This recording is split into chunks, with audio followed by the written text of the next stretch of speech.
सब यात्रा के पीछे श्री राम नाम सत्य है बोला जाता है। जानते हैं क्यों और इसके पीछे की सच्ची घटना क्या है? गोस्वामी तुलसीदास जी हमेशा प्रभु श्री राम की भक्ति में लीन रहते थे। तभी तो उनके घर वालों और गांव वालों ने उन्हें घर से निकाल दिया था। जिसके बाद वह गंगा मैया के तट पर प्रभु की भक्ति करने लगे। जब तुलसीदास रामचरितमानस की रचना कर रहे थे तो उनके गाँव में एक लड़के का विवाह हुआ। जिस दिन वह अपनी दुल्हन को लेकर अपने घर आया, उसी रात किसी कारणवश उसकी मृत्यु हो गई। सुबह होने पर सब लोग उसकी अर्थी शमशान घाट ले जाने लगे तो नवविवाहिता भी सती होने की इच्छा से अर्थी के पीछे पीछे जाने लगी।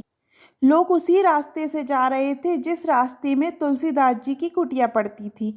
नवविवाहिता की नज़र तुलसीदास जी पर पड़ी तो दुल्हन ने सोचा कि अपने पति के साथ सती होने जा रही हूँ, आखिरी बार इन ब्राह्मण देवता को प्रणाम कर लूँ। विधवा दुल्हन नहीं जानती थी कि वह तुलसीदास जी हैं।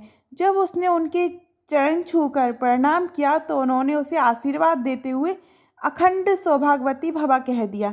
ये सुनकर सब यात्रा में शामिल लोग क्रोध में भरकर बोले, इस लड़की का पति तो मर चुका है, ये अखंड सौभाग्यवती कैसे हो सकती है? इसके बाद सब एक स्वर में बोलने लगे, तू झूठा।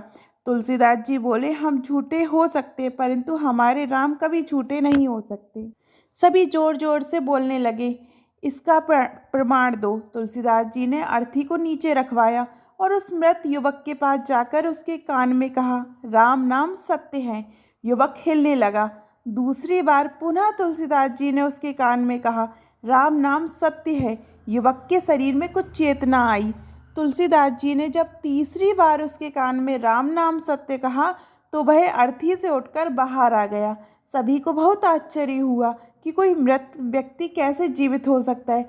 सब तुलसीदास जी के चरणों में प्रणाम करके क्षमा याचना करने लगे।